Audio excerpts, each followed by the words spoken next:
Você já foi chamado de egoísta, ou de insensível, ou de. Como que eu posso dizer? Uma pessoa sem coração, por simplesmente se colocar em primeiro lugar, ou colocar um certo limite para algumas situações? Muito provavelmente a resposta sua foi sim. Ou você conhece alguém que já passou por essa situação. Então, no podcast do Mundo do Rô de hoje, no Hora do Tricô, como hoje é segunda-feira, nós vamos falar sobre não é egoísmo, mas é se colocar em primeiro lugar. Então vamos lá, habitantes. Sejam bem-vindos a mais um episódio. E hoje a gente vai falar sobre esse tema que eu tenho reparado umas discussões em redes sociais e de alguma forma isso tem feito algum certo sentido para mim. Mas eu vou detalhar com vocês com calma para a gente conseguir chegar num ponto um pouco mais seguro. Então tudo começa com muitas vezes a gente vai passando por diversas situações na vida onde a gente vai meio que deixando as coisas acontecerem.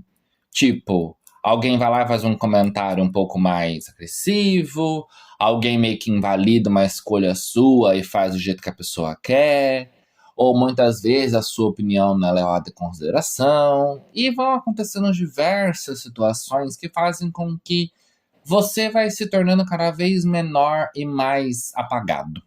Só que aí acontece que, num belo dia, você simplesmente olha para aquela situação e pensa: mas por que que eu tenho que passar por isso? Por que que eu tenho que me submeter a tal tipo de coisa?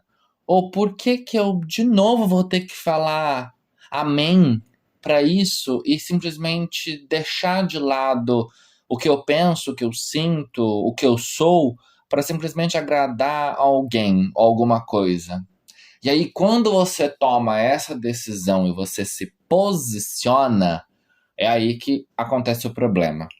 Muitas vezes na sociedade, quando você se impõe, quando você faz o processo de deixar de ser o coitadinho, de ser o passivo, de ser a pessoa controlada e você assume comando sobre as suas decisões, você passa a ser uma pessoa ruim.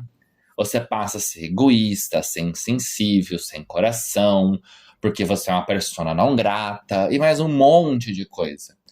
Isso principalmente acontece em ambiente familiar. Muitas vezes, no ambiente da família, a gente já ouviu isso, ou conhece pessoas que já ouviu isso, de pais.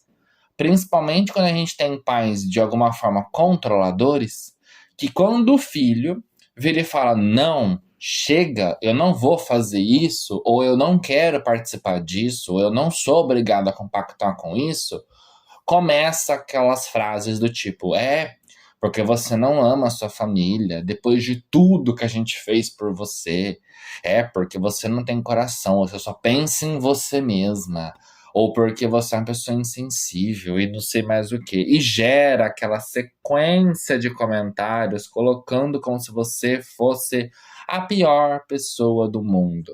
E aí entra aquela máxima, né, da ovelha negra da família, a pessoa rebelde, porque ela se virou contra tudo e contra todos, e ela se tornou uma pessoa totalmente irredutível, né, uma pessoa áspera, mas muitas vezes não é nada disso. Muitas vezes a pessoa continua sendo quem ela é.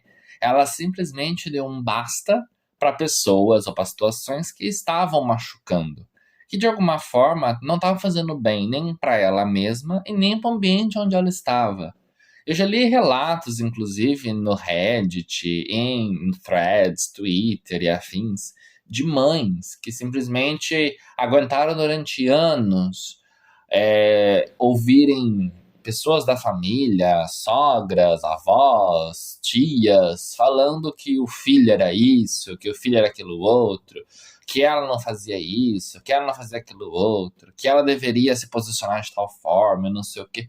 E ela sempre ali se reduzindo e assumindo o ponto de errado, e assumindo o ponto de menos, para simplesmente agradar todo mundo. Mas aí, num belo dia, quando ela decide perceber que ela não estava errada, que era só o jeito dela de fazer a educação do filho, e que de alguma forma aquilo era o que ela pensava sobre ser certo, e ela foi lá e disse que não ia aceitar mais ouvir aquilo, a pessoa se tornou uma pessoa ruim. Só que aí o ponto é, isso não é egoísmo. Isso não é se tornar um monstro. É você simplesmente entender que existe um limite. Eu já falei sobre temas parecidos aqui no podcast. Eu já falei sobre limite, eu já falei sobre a gente mesmo ser nosso próprio inimigo, eu já falei sobre efeito manada, que é aquela coisa de seguir tudo que o outro faz. E esse processo de se libertando disso é o que faz a gente conquistar quem a gente é.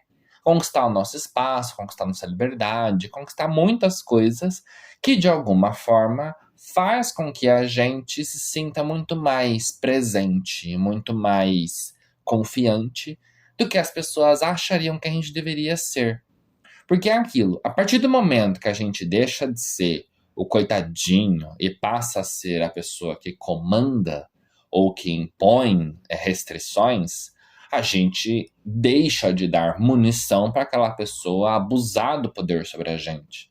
A gente sai do papel de ser abusado, de ser diminuído, de ser coagido e coloca limite no monstro que existe do outro lado da história, que não é a gente. Só que aí é aquilo. Para os outros, a gente vai estar sempre errado. Para os outros, a gente vai ser sempre a pessoa que está fazendo coisa ruim. Por quê? Porque os outros analisam muito a repertório e a história, o ponto de vista externo. Sobre, olha, mas o filho saiu de casa, largou os pais. Nossa, mas o filho cortou relações com os pais. Nossa, mas ele não fala mais com os pais. Por quê, gente? São pais dele. E aí a gente faz a seguinte pergunta. Você sabe o que essa criatura já ouviu durante anos dentro de casa? Não. Você sabe como que era a relação dela com os pais ali na miúda? Não. Muitas vezes, quando um filho sai de casa e corta a relação com os pais, não é por acaso.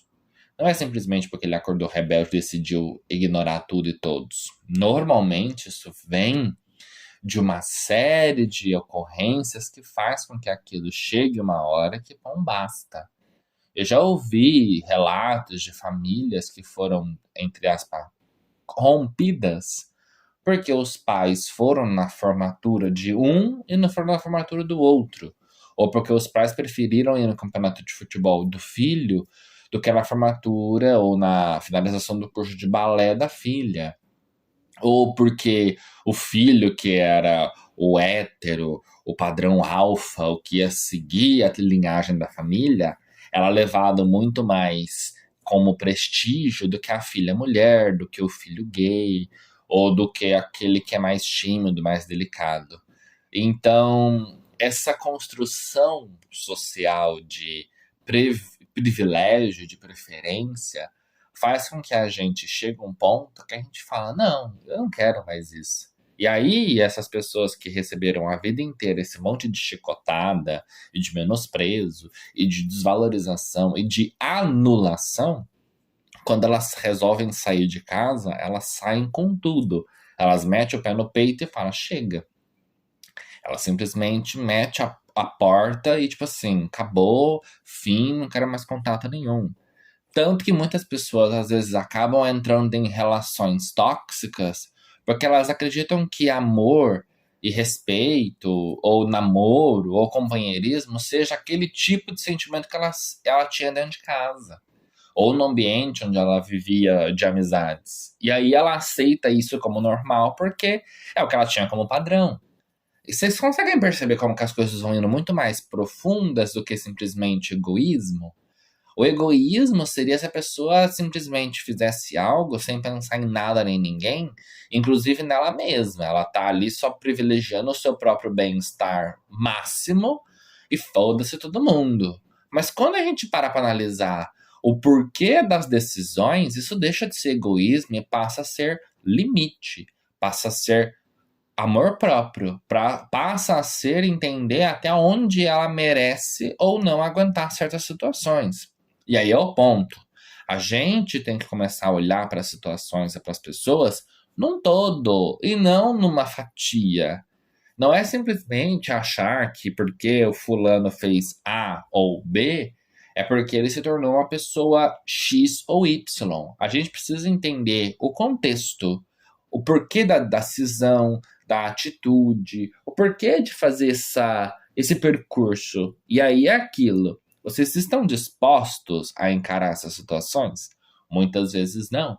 Muitas vezes é mais fácil julgar, é mais fácil apontar o dedo, é mais fácil diminuir o outro do que, de fato, querer entender o que está acontecendo. É muito mais simples você olhar para os outros e entender que eles sejam o ruim da história do que entender o que levou aquela pessoa a se tornar tão rebelde aos olhos sociais, que muitas vezes não é a verdadeira significação daquilo.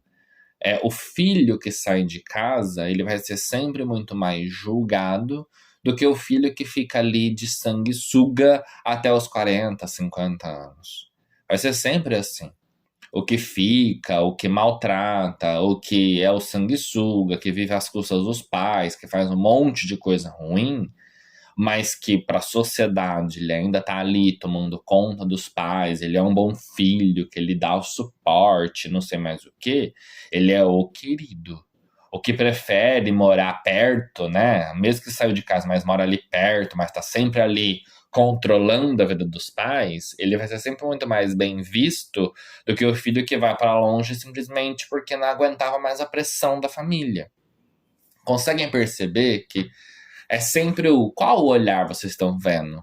Por qual ângulo vocês estão tendo a percepção das coisas? Por qual prisma essa imagem está sendo formada? É aquilo. É perceber. É egoísmo mesmo? Ou é simplesmente proteção da pessoa? É simplesmente a gente entender que diversas vezes a gente vai ser apontado, diversas vezes a gente vai ser julgado. Inclusive, no podcast anterior eu falei sobre eu ser insuportável e entender que nem sempre eu sou insuportável.